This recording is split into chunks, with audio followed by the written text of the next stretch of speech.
అందరికీ నమస్కారం.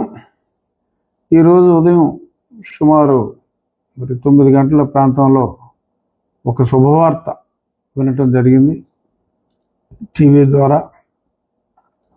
అప్పట్లో జగన్మోహన్ రెడ్డి గారి ప్రభుత్వంలో ఏసీబీ అధికారిగా, ఆ పిదప ఇంటెలిజెన్స్ చీఫ్గా ఎన్నో సాంఘిక కాదు, అనైతిక కార్యక్రమాల్లో జగన్మోహన్ రెడ్డి గారు చూసి రమ్మంటే కాల్చొచ్చిన వ్యక్తిగా సార్థక నామధేయులు ఈయన చాలా పనులు చేశారు.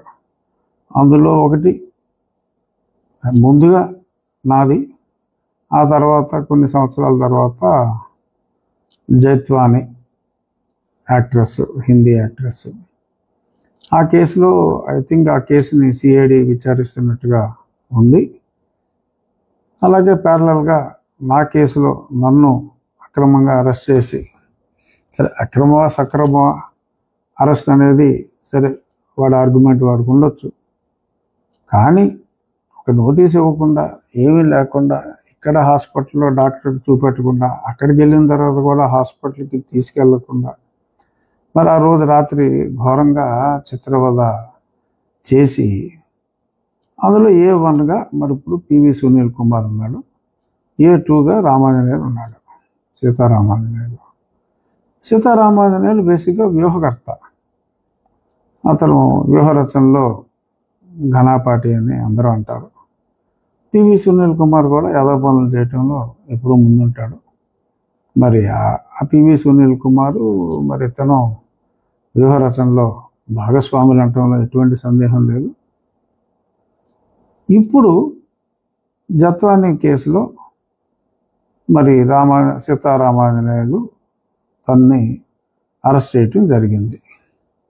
సో అందరూ అరెస్ట్ చేసినప్పుడు పొద్దున్నే టీవీ మాధ్యమాలన్నీ కూడా రఘురామ RRR కేసులో కూడా ఈయన A2గా ఉన్నారు అని చాలా స్పష్టంగా ఎవరికి తోచిన కథనాలు వాళ్ళు రాస్తున్నారు. సంతోషం అనిపించింది డెఫినెట్గా. కానీ ఎక్కువ మంది నన్ను అడుగుతున్న ప్రశ్న, చాలా ఫోన్లు వచ్చినాయి, అందరికీ సమాధానం మళ్ళీ ఫోన్లలో చెప్పకుండా ఈ రకంగా మీడియా మాధ్యమం ద్వారా తెలియచేద్దాం అనుకుంటున్నా. పివి సునీల్ కుమార్ను కూడా ఇప్పటికే చాలా ఆలస్యమైంది, కనీసం మాట వరుసకు కూడా పిలవటం జరగలేదు. నో డౌట్ ఒంగోలు పోలీసు అధికారులు ఒక క్రమ పద్ధతిలో విచారణ చేస్తున్నారు. కానీ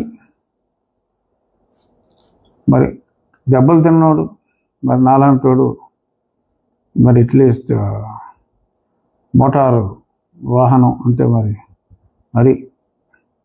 హై ఎండ్ BMW బెంజ్ కారులా కాకపోయినా అట్లీస్ట్ మారుతి 800 వేగం అన్నా సరే ఊహించుకోవటంలో తప్పులేదు. కాకపోతే నడక రోడ్డు రోలర్ లాగా నడుస్తుంది వేగం. సరే రోడ్డు రోలర్ లాగా నడిచినా అది వేగం తక్కువైనా దాని బరువు గట్టిగా ఉంటుంది. ఒకసారి తొక్కిందంటే చాలా గట్టిగా తొక్కుతుంది అని పాజిటివ్గా తీసుకునే వ్యక్తిని నేను. కానీ ఆలస్యం అవుతుంది, సంవత్సరం అయింది. ఆ సునీల్ నాయక్ అని ఉన్నాడు, అసలు దొంగ. అతడు సరే అప్పుడు బీహార్ పోయాడు కదా, సరే వీళ్ళు దొరుకుతారు, వీళ్ళే చెప్తారని అనుకున్నాం. ఇప్పుడు ఆ సునీల్ నాయక్కి నోటీస్ ఇస్తే, ఎందుకంటే అప్పుడు స్పాట్లో ఆ పక్కగదిలో ఉన్నాడు, చాలామంది స్టేట్మెంట్స్ ఇచ్చారు. ఈ సునీల్ నాయక్ అన్నవాడికి చెప్తే వాడు వినలేదు, పొరను వాతలు పో అని చెప్పి పంపించాడు. సాలిడ్గా అతడు కంప్లైంట్, నా మీద సువోమోటో కంప్లైంట్ ఇచ్చింది ఆ సునీల్ నాయక్. ఆ సంతకం పెట్టింది ఆడు. ఆ రోజు జైల్లో తిరుగుతున్నాడు, ఈ జైలు నుంచి ఆ జైలుకి బోరు కట్టాడు. అనిల్ నాకు సాక్షి సంతకం పెట్టాడు. దీన్ని బట్టి అర్థమైపోయింది మీ క్వాలిటీ ఆఫ్ ద కేసు, వీళ్ళకి ఈ సాక్షి వాడికి ఎటువంటి సాక్షులు దొరుకుతారో అనేది ఆ బోరగడ్డ అనిల్ కుమార్ని చూస్తేనే సమాజానికి అర్థమవుతుంది వీళ్ళు ఎంత గొప్ప వాళ్ళు. ఆ సునీల్ నాయక్ అన్నవాడికి ఎక్స్టెన్షన్ ఇస్తా అన్నారు, ఏమన్నారు వీళ్ళు చెప్పిన ఏదో పనులన్నీ అటు చేసాడు. వాడు రానంటున్నాడు ఇప్పుడు బీహార్ నుంచి. ఎందుకంటే నేను వారు రానంటున్నారు ఈ తొక్కలో డైలాగులు ఇంకా అనవసరం అనుకున్నాను. ఎందుకంటే మరంతా డర్టీగా బిహేవ్ చేస్తున్నారు. రానంటున్నాడు అక్కడి నుంచి. నేను రావక్కర్లేదు, కావాలంటే మీరే రండి అంటున్నా అంట. మరి వీళ్ళు వెళ్ళాలి. అక్కడికి వెళ్ళిన తర్వాత క్రిస్టల్ క్లియర్. మరి ఎలా అయితే ఈ ఆఫీసర్ని సీతారామాంజనేయులు IPS మరి ఎలా అయితే అరెస్ట్ చేశారో మరి అదే బాటలో ఇప్పుడు వేగం పుంజుకుంది. సో వేగం పుంజుకుంది కాబట్టి ఇదే వేగంతో మరి నా కేసు కూడా, ఎందుకంటే నేను బాధితుడిని, నన్ను చెతక్కొట్టారు, నా పరిస్థితి అందరూ కళ్ళారా చూశారు. ఎందరో నాయకులు ఎన్నో సమావేశాల్లో చెప్పారు. మిలిటరీ హాస్పిటల్ రిపోర్ట్లు ఉన్నాయి. అయినప్పటికీ మరి ఇంకా చేశారు. ఇద్దరిని అరెస్ట్ చేశారు. సరే వాళ్ళు బయటికి వెళ్ళిపోయారు. 90 రోజుల దగ్గర పోయింది. సరే ఈవిడేమో దొరకలేదు.